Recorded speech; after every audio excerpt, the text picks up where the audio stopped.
Hello everyone, welcome to the commerce achiever platform. आज के इस सेशन से कंटिन्यू कर रहे हैं फाइनेंशियल मैनेजमेंट और टॉपिक चल रहा है रेशियो एनालिसिस का।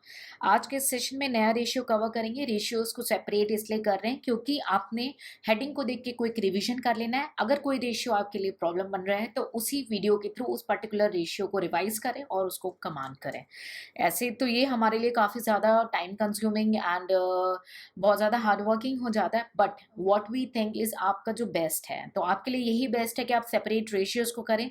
हर एक स्टूडेंट में डिफरेंट यूनिकनेस है और हर एक स्टूडेंट के एक डिफरेंट जो है कमियां भी हैं कि किसी को कोई रेशियोज क्लियर नहीं होते और किसी को कोई और रेशियोज। तो बेटर होगा कि हम टॉपिक वाइज चलें रेशियोज में, और जिस स्टूडेंट की जो रेशियो में प्रॉब्लम हो वो उस पर्टिकुलर रेशियो को क्लिक करके क्विकली रिवीजन कर लिया करे। तो इसीलिए आज के सेशन में एक और छोटा सा रेशियो कवर करेंगे जिसका नाम है ऑपरेटिंग रेशियोज। हमें बहुत सारे एक्सपेंसेस हो जाते हैं ट्रेडिंग पीएनएल अकाउंट में। हम देखते हैं जो एक पर्टिकुलर प्रोडक्ट बनाने को खर्चे लगते हैं, ठीक है। तो ऑपरेटिंग रेशियो कैलकुलेट करने में ये पता लगता है कि जो हमारा ऑपरेशंस का खर्चा, एक ऑपरेशन को करने के लिए जो खर्चा लगता है पर रुपी ऑफ द सेल्स के हिसाब से हम उसको एस्टिमेट कर पाते हैं ऑपरेटिंग रेशियो। सो नाम itself clear is operating cost by the net sales, ठीक है। Operating cost by the net sales into 100% में ये डिस्क्लोज होता है रेशियो।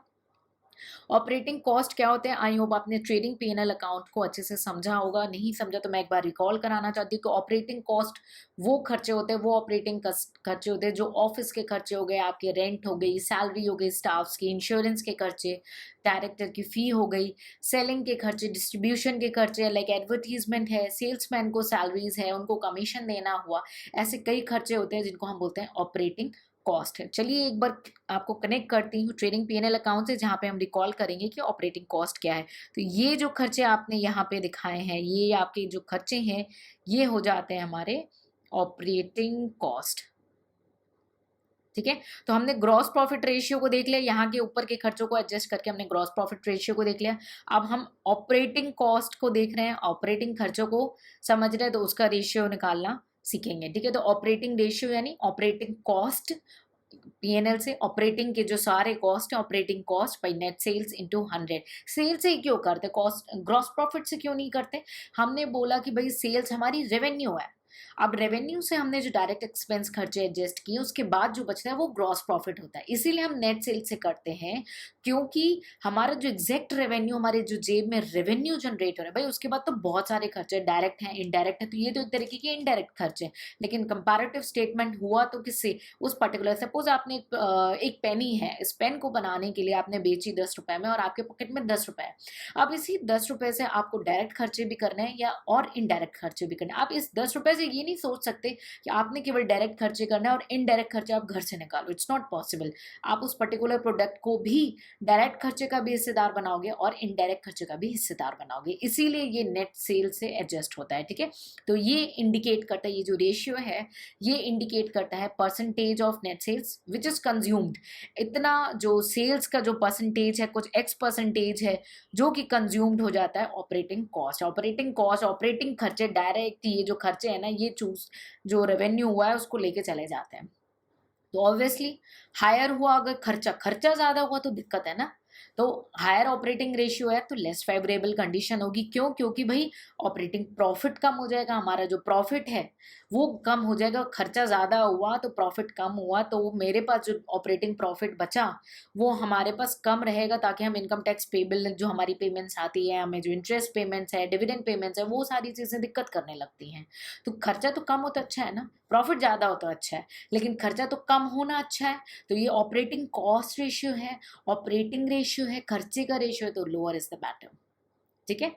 तो डिक्रीजिंग होना पॉजिटिव साइन है, रटने की जरूरत नहीं है, अंडरस्टैंड करेंगे, नहीं हो रहा अंडरस्टैंड तो पूछेंगे, लेकिन try to understand these ratios and try to revise with that understanding. Numerical भी प्रैक्टिस उस अंडरस्टैंडिंग के साथ ही करेंगे ताकि रटना ना पड़े आपको फॉर्मूलाज, और इंटरप्रिटेशंस भी नहीं रटनी पड़े, ठीक है। तो एक क्वेश्चन देखते हैं। कॉस्ट ऑफ गुड्स सोल्ड है, कॉस्ट ऑफ गुड्स सोल्ड है आपका ₹3,50,000, ठीक है।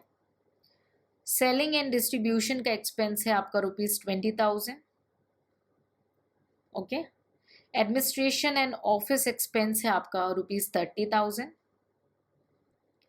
नेट सेल्स आपका, इसमें डायरेक्ट आपका नेट सेल्स गिवन है क्वेश्चन में 5 लाख। लास्ट में हमने आपको दिखाया कि नेट सेल्स होता क्या है, इस बार मैंने डायरेक्ट ले लिया है। तो हमने क्या कैलकुलेट करना है, ऑपरेटिंग रेशियो, ठीक है। तो ऑपरेटिंग रेशियो क्या है, operating cost by net sales into 100। Recall कर लेते हैं एक बार gross ratio, gross profit ratio, तो कहता है gross profit by net sales into 100। So gross profit by net sales into 100। तो ग्रॉस प्रॉफिट कैसे आता था, कॉस्ट ऑफ गुड्स सोल्ड को एडजस्ट करके। लेकिन अब हम क्या करेंगे, इस नेट सेल से कॉस्ट ऑफ गुड्स सोल्ड को एडजस्ट किएंगे, सेलिंग एंड डिस्ट्रीब्यूशन को भी एडजस्ट करेंगे और एडमिनिस्ट्रेशन एक्सपेंस को भी एडजस्ट करेंगे, सारे खर्चों को एडजस्ट करेंगे। तो हमें ऑपरेटिंग खर्चा पता पड़ जाएगा। कितना हो रहा है, 4 लाख हो रहा है। दिख रहा है आपको, कोई डाउट नहीं होना चाहिए यहाँ पे ऑपरेटिंग कॉस्ट का, क्योंकि मैं डायरेक्ट लिखूंगी 4 लाख। नेट सेल्स आपका 5 लाख गिवन है इनटू 100।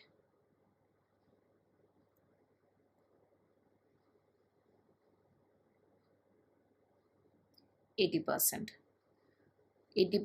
आपका ऑपरेटिंग कॉस्ट है, यानी नेट सेल्स का जो रेशियो है उसका 80% जो है वो ऑपरेटिंग कॉस्ट कंज्यूम कर ले रहा है। आपका जो रेवेन्यू हो रहा है वो 80% जो है वो ऑपरेटिंग कॉस्ट यानी operating expenses and cost of goods sold consume कर ले रहा है। यानी केवल इस फर्म के पास 20% बच के रह जाता है, और उसी 20% से इसे इंटरेस्ट भी पे करना है, डिवेंचर होल्डर्स को इनकम टैक्स की भी पेमेंट करनी है, शेयर होल्डर्स को डिविडेंड भी पेमेंट करना है, और अगर कुछ प्रॉफिट है तो उसका रिजर्व्स भी बनाना है, ठीक है। तो ये रहा हमारा ऑपरेटिंग रेशियो। ऑपरेटिंग रेशियो यानी ऑपरेटिंग कॉस्ट रेशियो। हमने ऑलरेडी देखा था ग्रॉस प्रॉफिट रेशियो, हमने अब देखा ऑपरेटिंग रेशियोज, ठीक है। तो कॉन्सेप्ट्स को अंडरस्टैंड करेंगे, क्वेश्चन को भी अंडरस्टैंडिंग के साथ ही सॉल्व करेंगे, क्योंकि एक बार अगर रटने की आदत पड़ गई रेशियो में तो लाइफ उसी में ही निकल जाएगी। तो बेटर है अंडरस्टैंड करें और उसको ही न्यूमेरिकल में अप्लाई करेंगे, ठीक है। तो I hope the concept is clear with the operating ratio, that means operating cost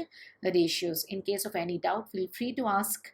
Till then, take care. See you in the next session with the new ratios. Take care. Bye-bye.